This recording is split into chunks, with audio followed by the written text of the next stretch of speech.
I, Ralph K. Ginorio, do solemnly swear to preserve, protect, and defend the Constitution of the United States of America against all enemies, foreign or domestic, so help me God. This constitutional oath is sworn by every member of the American military, every member of law enforcement, and every politician elected to office within these United States. There are analogs and variations at the local and state levels, and in terms of various offices, but that is the heart of the constitutional oath. It is not an oath to the nation, the people, the land. It is not an oath to one's party's platform. It is an oath to the fundamental law which grants us freedom.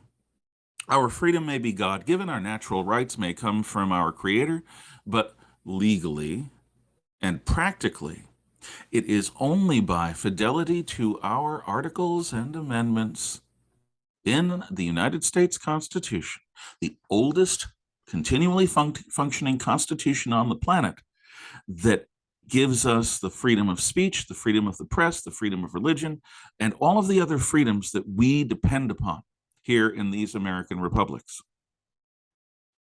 This is important because where the rubber meets the road in terms of the law is where the coercive power of the state is applied to enforce the laws. So it is incredibly important that soldiers and law enforcement and politicians all understand what it means to work within constitutional limits and structures and are actually meaning what they say when they swear to do so. A person who is an oath breaker in terms of their sworn oath to the U.S. Constitution is a danger because their acts to accrue power extra constitutionally is a betrayal of their oath and a danger to our freedom. This ethical and moral and legal matter is so important that the very way that American soldiers, sailors, airmen, Marine, coasties are trained changed in order to emphasize this after the Vietnam War. During the height of the Vietnam War, a group of American soldiers under a lieutenant named Kelly were frustrated to the point of rage by guerrilla attacks by the North Vietnamese Army and the Viet Cong, by booby traps like punji sticks coated in human excrement, by mines designed to pop up and I think they're called bouncing betties, and explode at the level of a person's private parts. And being on the receiving end of this again and again and again, while following very limited restrictive rules of engagement, drove this group of soldiers out of control, out of the control of Lieutenant Calley, out of the control of his non-commissioned officers. And they themselves seemed to lose perspective. And the result was the My Lai massacre, an American war crime during the Vietnam War where a village was destroyed and many of its people killed by apparently out of control American soldiers.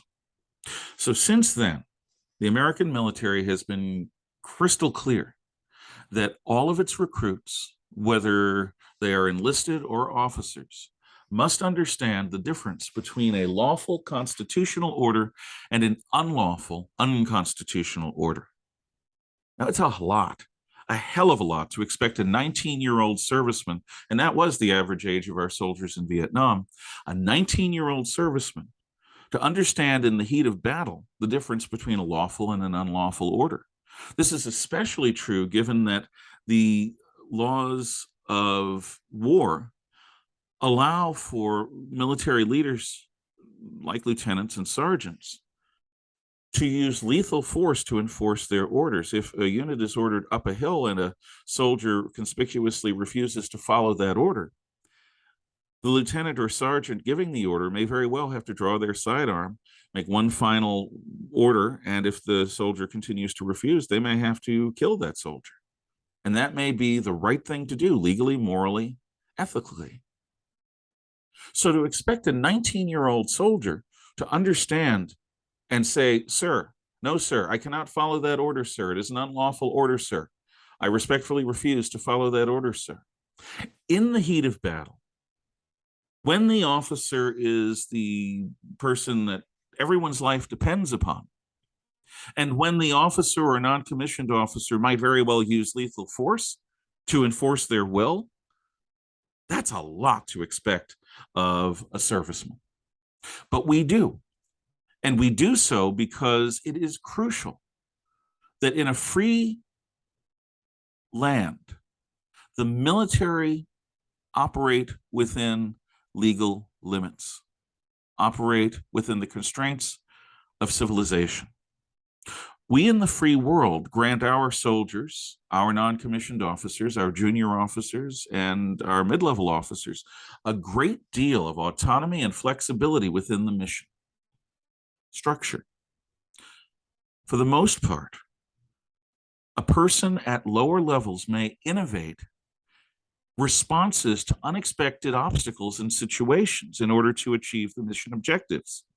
The slavish obeying of totalitarian orders is appropriate for an army of slaves, because a tyrannical society cannot afford to give anyone autonomy outside of what the leadership permits and enforces through lethal means.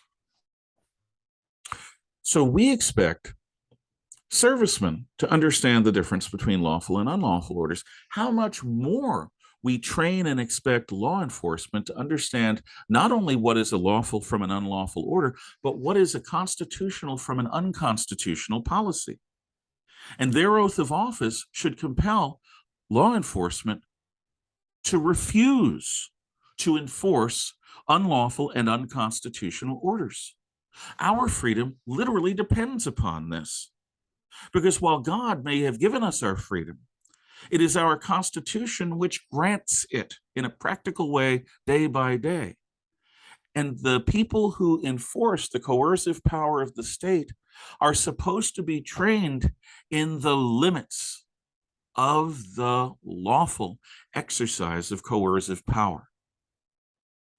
However, in my lifetime, over the past half century and more, the type of person recruited into law enforcement has changed, as well as the political culture within our society in general terms. When I was a child, my mom was a detective. She was a police detective for 20 years in Wallingford, Connecticut, and her colleagues were combat veterans from Korea and Vietnam. They were the tough guys, the bullies in high school who had grown up and decided to become sheepdogs rather than predators. They were great cops. They also had really great 1970s mustaches, let me tell you. But as the 1980s became the 1990s, law enforcement became more bureaucratized. And instead of recruiting guys with intimidation, presence, common sense, and hard battle experience, more and more police departments recruited college boys and girls, people with criminal justice degrees and law enforcement degrees. And my gosh, some of them were not physically, emotionally, or psychologically up to the task of controlling a room full of rowdy folk. There are times when my mom used to talk about, at the end of her time, a domestic dispute being interrupted by two of these new style police, little folk in their glasses, not that there's anything wrong with that. And they began asking questions, and the abusive guy looked at the cops and said, "Hey, send me real cops." And he slammed the door on them. And they called for help because they didn't have what it took to impose their will on the situation without the use of excessive force. By hiring people who don't necessarily have the ability to be sheepdogs based on God-given talent, the danger of escalating force increases.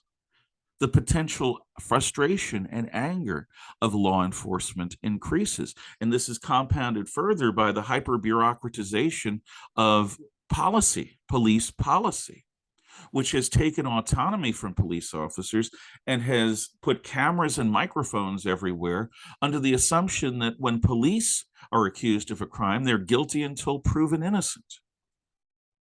To be a police officer today requires such moral courage, such a willingness to serve, but it could also attract the wrong kind of person, the kind of person who enjoys wielding power over others, the kind of person who never grew up from being a high school bully, or for worse, was bullied at high school and wanted to have some payback. Even more dangerous than this is the ideological or careerist law enforcement official who wants to make sure that the world is a better place as their ideology states, as their ideology lays out.